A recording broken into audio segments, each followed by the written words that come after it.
Saturday Social is powered by EA Sports FIFA 23 with PlayStation. Because it is time now for What's Trending, where we look at the biggest trends in the world in football on social media. The guests get a minute to debate each topic, and the first one is about Liverpool. It is. It's about Cody Gakpo. We've got Flex in the studio, of course. Cody Gakpo signing for Liverpool officially this week. Here they are on social media saying a nice little Christmas present for the Reds, of course, beating Manchester United to his signature. Yes. United very, very interested in him before that move. So the question we're going to ask our guests is, did Cody Gakpo make the right decision choosing Liverpool over Manchester United? Flex, we may as well come to you. 60 seconds on the clock. Let's go. I'm going to say yes, he did, because it comes down to who puts the money down on the table to show that they're serious about buying you.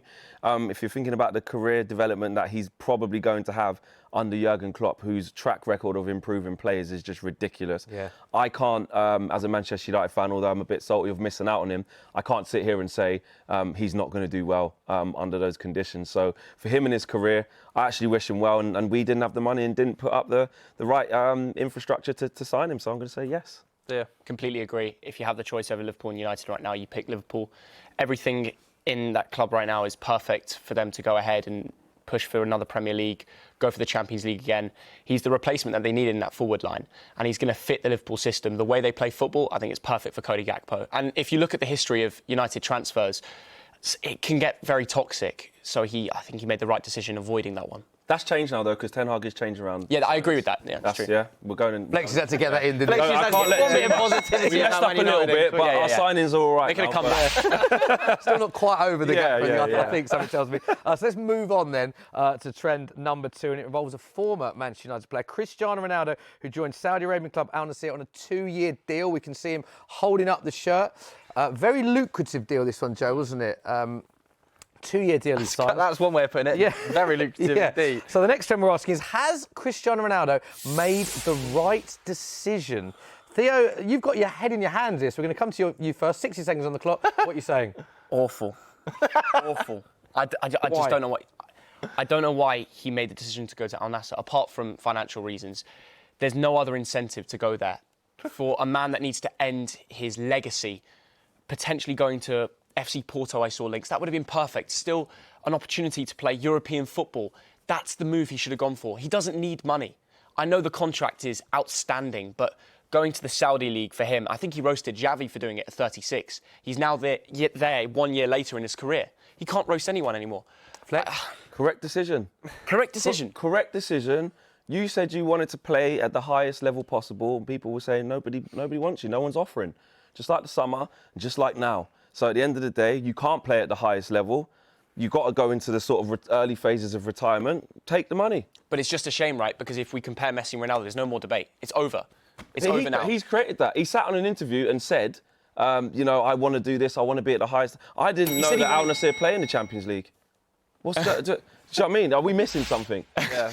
He said he didn't want to do that, and now he's there doing it. Like you said, he clowned Xavi for doing it. So at the end of the day, I think that he's shown his cards now. He's shown what he wanted, what he was angling for, and that's where he wants to be, and that's where he belongs. Yeah, and that is where he's going to be playing. So keep your eye out on the Saudi Arabian Premier League over the next season to see how he does. Let's go to a team in the English Premier League, though, who are flying extremely high. Newcastle, who are just destroying everybody in front of them at the moment. Look at the form table. Wow. I mean, the last 9 games, 1-8, drawn 1, top of the form table, ahead of Arsenal, ahead of Man City. The goal difference as well. Goal difference over the last 9 games. Stunningly good form for Eddie Howe's side. So the question we're going to ask our guests is, will Newcastle finish in the Champions League spots? I think they will. I think they will. They don't have European football to contend with.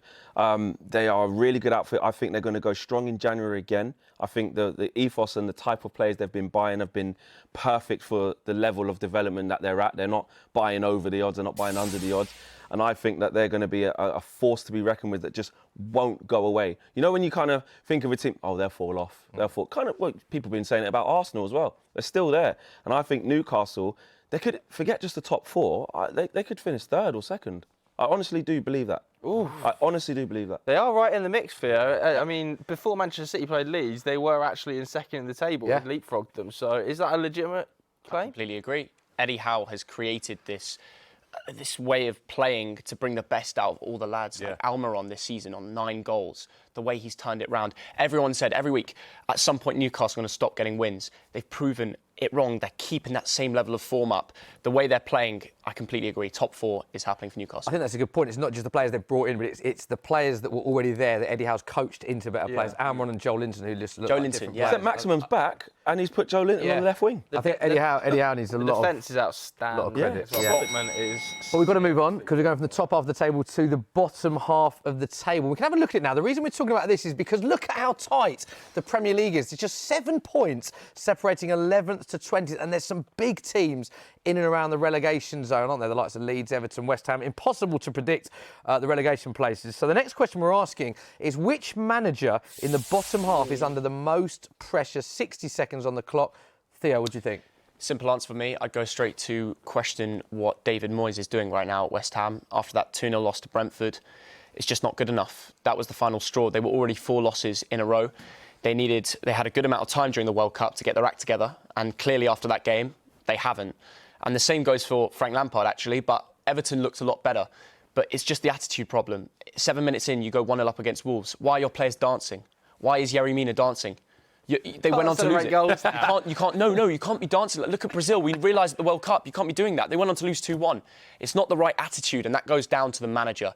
So I'm hoping Frank Lampard can change it round, but them 2 for me. Flex? I agree with those 2 being at the forefront. I mean, Lopetegui's just got to Wolves, so you can give him a little bit of leeway. He's done well. To say, and obviously with Manchester United there later on today, we'll see what happens. Exactly, typical. Steve Cooper got a new deal as well. So and I think Brendan Rodgers, I think he's been unlucky with the constraints being put above him with lack of money. So they're kind of hanging on to him, but definitely.